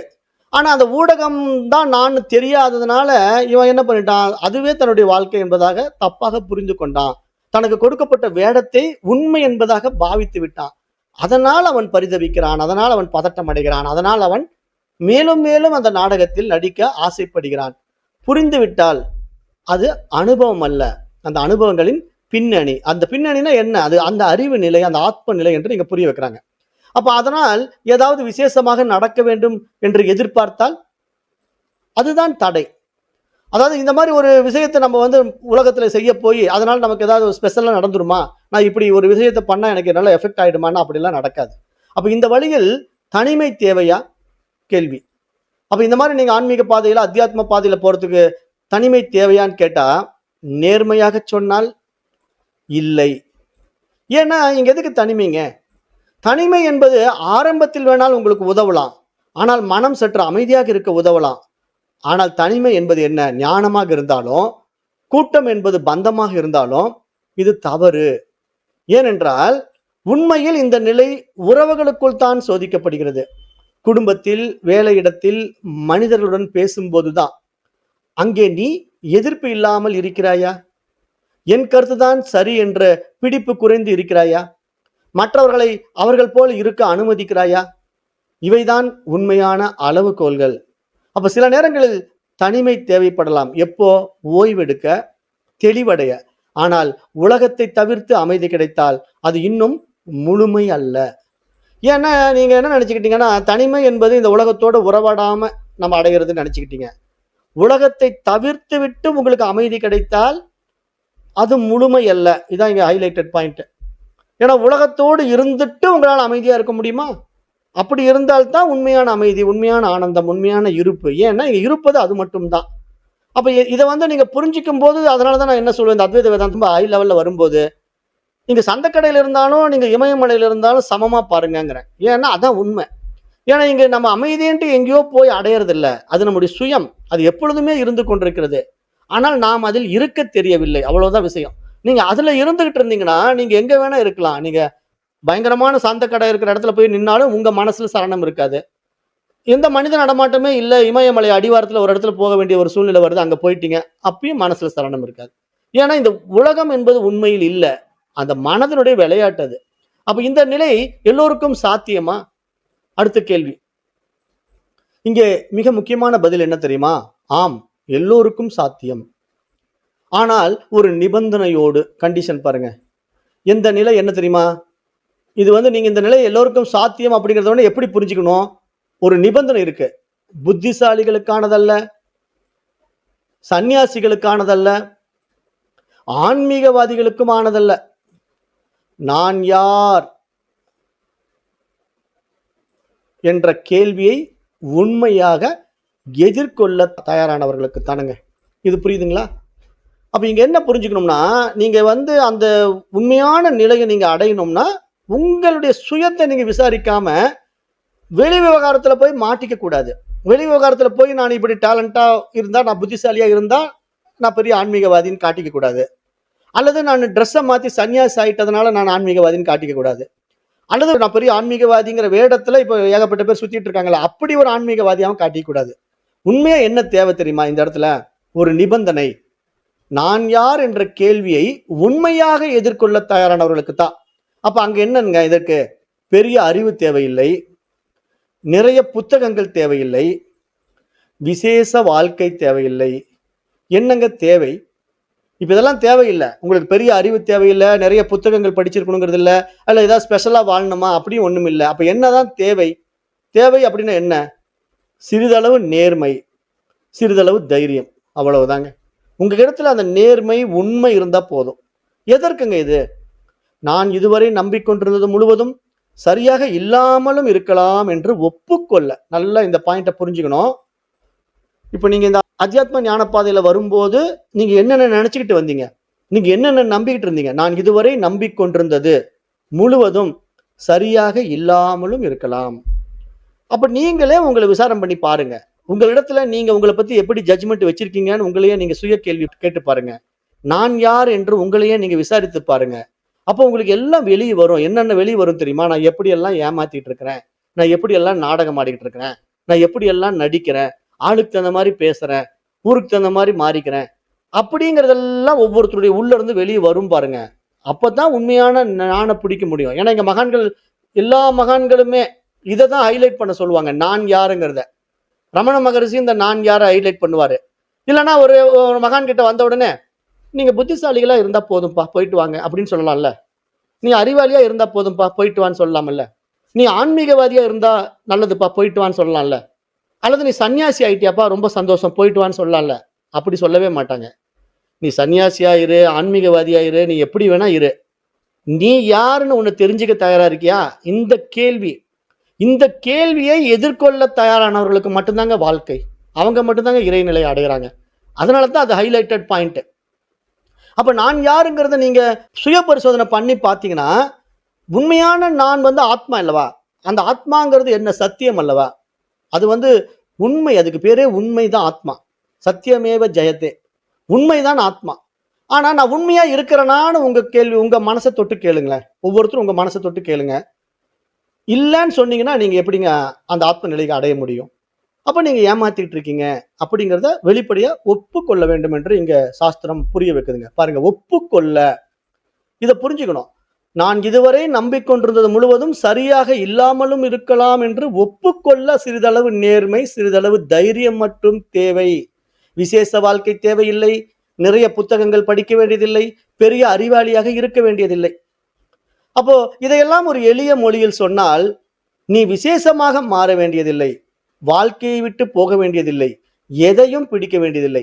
நீ ஏற்கனவே இருப்பதை அவ்வாறே பார்க்கத் தொடங்கினால் போதும். அவ்வளவுதாங்க. நீ உன்னுடைய சுயத்தை நீ பார்க்கத் தொடங்கிட்டா போதும். வேற எந்த வெளி விவகாரமும் இங்க ஒண்ணுமே கிடையாது. அப்ப இறுதியா என்னங்க? மிக எளிமையா சொல்லணும்னா, குழப்பம் வந்தால் அது தவறு என்று நினைக்காதே. தடுமாற்றம் வந்தால் அது தோல்வி என்று நினைக்காதே. சாதாரணமாக இருந்தால் அதுவே சரியான அடையாளம். அப்ப இங்க என்ன புரிஞ்சுக்கங்க? நீங்க சாதாரணமா இருங்க. எதுக்கு ஊருக்கு வேஷம் போடுறீங்க? சாதாரணமா இருங்க. ரியலா இருங்க. ஆளுக்கு தகுந்த மாதிரி நடிக்கணும். ஆளுக்கு தகுந்த மாதிரி மாறணும். இடத்துக்கு தகுந்த மாதிரி பேசணும். இதெல்லாம் வியாபாரியினுடைய தந்திரம். ஆனா ஆன்மீகவாதிக்கு அது அழகு இல்ல. ஆன்மீகவாதிகளுக்கு அது அழகு கிடையாது. ஆன்மீகவாதின்னா அந்த பெர்ஃபெக்ஷன், அந்த பியூரிஃபிகேஷன், அந்த பியூரிட்டி இல்லைன்னா அவன் உண்மையான ஆன்மீகவாதியா இருக்க முடியாது. ஏன்னா ஆன்மீகவாதி என்ற அடையாளமே ஆத்மாவை உணர்வது தானே. ஆன்மீகம் என்றால் ஆத்மாவை உணர்வது, தன்னுடைய சுயத்தை உணர்வது. அப்ப இந்த வழி உன்னை வேறொருவராக மாற்றுவதில்லை. அப்ப இந்த இந்த அத்தியாத்ம ஞானத்துக்குள்ள, இந்த அத்வைத வேதாந்தத்துக்குள்ள நீங்க வந்துட்டா உங்களை ஏதோ வேற ஆளா மாத்திடுமா இந்த அத்வைத வேதாந்தம்? கிடையவே கிடையாது. நீ ஏற்கனவே யாரோ அதை மறைக்காமல் வைத்திருக்கிறது, அவ்வளவுதான். உன்னுடைய சுயத்தை காட்டிக் கொடுக்கிறது. நான் யார் என்ற விசாரணையினுடைய வீரியத்தை காட்டிக் கொடுக்கிறது. அப்ப நான் யார் என்ற விசாரணையினுடைய வீரியம் என்ன தெரியுமா? அந்த உண்மை, அந்த சுயம், அந்த அறிவு, அந்த ஆத்மா, பிரம்மம், சத்தியம் அப்படிங்கிற அந்த உண்மை தன்மைக்குள்ள போகணும். அதுதான் நம்முடைய ரியாலிட்டி. அதை தவிர நீங்க வேற என்ன செஞ்சுக்கிட்டு இருந்தாலும் நீங்க நாடகம் ஆடிக்கிட்டு இருக்கீங்க, ஏமாத்திக்கிட்டு இருக்கீங்க, கொடுக்கப்பட்ட கேரக்டர் பண்ணாம மாத்தி செஞ்சுட்டு இருக்கீங்க அப்படிங்கிறத ஒப்புக்கொள்ள வேண்டும் என்று சொல்லுது. இப்ப பொதுவா இந்த அத்வைத வேதாந்தத்துக்குள்ள நீங்க ரொம்ப ஆழமா உள்ள போனீங்கன்னா, அந்த நானுங்கிற அகங்காரம் போயிடுது இல்லையா? அப்படி போகும்போது இதெல்லாம் நான் அப்படிங்கிற உள்ளார்ந்த பிடிப்பு மாறும் இல்லையா? அப்ப முன்பு என்ன நடந்தது? இது என் வாழ்க்கை, என் பிரச்சனை, என் எதிர்காலம், என் மதிப்புன்றது இல்லையா? இப்போது எப்படி இருக்கும்னா, வாழ்க்கை நடக்கும், பிரச்சனை வரும் போகும், எதிர்காலம் தானாக உருவாகும், மதிப்பு தேட வேண்டியதில்லை. அப்ப என்ன ஆகும்? சுமை குறையும். அப்ப உணர்ச்சிகள் எப்படி மாறுது அப்படின்னா, இதுதான் இங்க முக்கியம். உணர்ச்சி இல்லாமல் போவதில்லை, ஆனால் கல்லாகவும் மாறுவதில்லை. அதாவது நிறைய பேர் நினைச்சுக்கிறாங்கன்னா, இந்த அத்தியாத்ம வேதத்தை படிச்சுட்டா அப்படியே நம்ம உணர்ச்சியே எல்லாமே ஜடம் மாதிரி ஆயிடணும், ஏன்னா சும்மா இருன்னு சொல்லிட்டாங்க அப்படின்னு கல்லு மாதிரி உட்காந்துக்கணுமான்னா அப்படி போக வேண்டாம் தான் நம்ம சொல்றோம். அப்ப இங்க ரொம்ப முக்கியமான விஷயம் என்னன்னா, நம்ம உணர்ச்சி இல்லாம ஜடம் மாதிரி வாழ்றது கிடையாது, கல்லு மாதிரி மாறுவது கிடையாது. ஆனா எப்படி இருக்கும்? எப்படி இருப்போம்? உண்மையிலேயே நம்ம எப்படி இருப்போம்? கோபம் வருகிறது, ஆனால் விரைவாக போகிறது. துக்கம் வருகிறது, அதனுடைய ஆழம் குறைகிறது. சந்தோஷம் வருகிறது, பிடித்து கொள்ளப்படவில்லை. இந்த டிஃபரன்ஸ் புரிஞ்சுக்கணும். அதாவது நீங்க ஃபர்ஸ்ட் வாழ்ந்த வாழ்க்கைக்கும் இப்ப இந்த அத்தியாத்ம ஞானத்தை படிச்ச பிறகு உங்களுடைய வாழ்க்கையில நடக்கிற நடைமுறைக்கும் உள்ள வித்தியாசம் என்ன அப்படின்னா, அப்பவும் கோபம் வரும், ஆனா அது ரொம்ப நேரம் நீடிக்கும். ஆனா இப்பவும் கோபம் வரும், ஆனா கோபம் வந்த நிமிஷத்துல கரைஞ்சிடும். அப்பவும் துக்கம் வரும். நீங்க இந்த அத்தியாத்ம ஞானி ஆகிறதுக்கு முன்னாடி உங்களுக்கு வாழ்க்கையில கஷ்டம் துக்கம் இருந்தது. ஆனா அப்ப நீங்க துவண்டீங்க, அழுதீங்க, கவலைப்பட்டுறீங்க, பதறினீங்க, 10 பேர்கிட்ட சொல்லிட்டு இருந்தீங்க. இப்ப என்ன ஆகும்? துக்கம் வரும், அதை சொல்றதுக்கு ஒண்ணும் இல்லை அப்படின்ட்டு அதனுடைய ஆழம் குறைந்து விடும். முன்ன சந்தோஷம் வரும்போது ஆடாத ஆட்டமெல்லாம் ஆடுவீங்க, இப்ப சந்தோஷம் வரும், ஆனா அதை பிடிச்சிக்க மாட்டீங்க. அப்படியே எல்லாத்தையும் கடந்து போவீங்க. அப்ப இங்க உணர்ச்சி என்பது சிக்கலாக மாறாது. முடிவுகள் எடுக்கும்போது முன்பு நம்ம என்ன பண்ணுவோம்? பயம், குழப்பம், தவறாகி விடுமோ என்று இருப்போம். இப்போ தெளிவு, அமைதி, நடக்கட்டும் என்ற நம்பிக்கை. அந்த டிஃபரன்ஸ், அதாவது இந்த அத்தியாத்ம ஞானத்துல நீங்க ஜெயிச்ச பிறகு ஃபர்ஸ்ட் இருந்த தப்பு என்ன?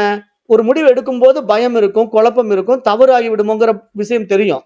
ஆனா இப்ப நீங்க ஞானத்திற்கு வந்த பிறகு தெளிவா இருப்பீங்க, அமைதியா இருப்பீங்க, நடக்கட்டும் என்ற நம்பிக்கையோடு இருப்பீங்க. இதுக்கு பேரு அலட்சியம் அல்ல. இப்ப நிறைய பேர் இதை கேள்வி கேட்பாங்க, ஏங்க இந்த அத்தியாத்ம ஞானத்தை அடைஞ்சிட்டு எல்லாம் தானா நடக்கட்டும்னா என்னங்க அலட்சியமா பேசுறீங்க? உங்களுக்கு தானாவே சோறு வந்துருமா? சும்மா உட்காந்துருந்தா அப்படியே வீட்டுல எல்லாம் கிடைச்சிருமா?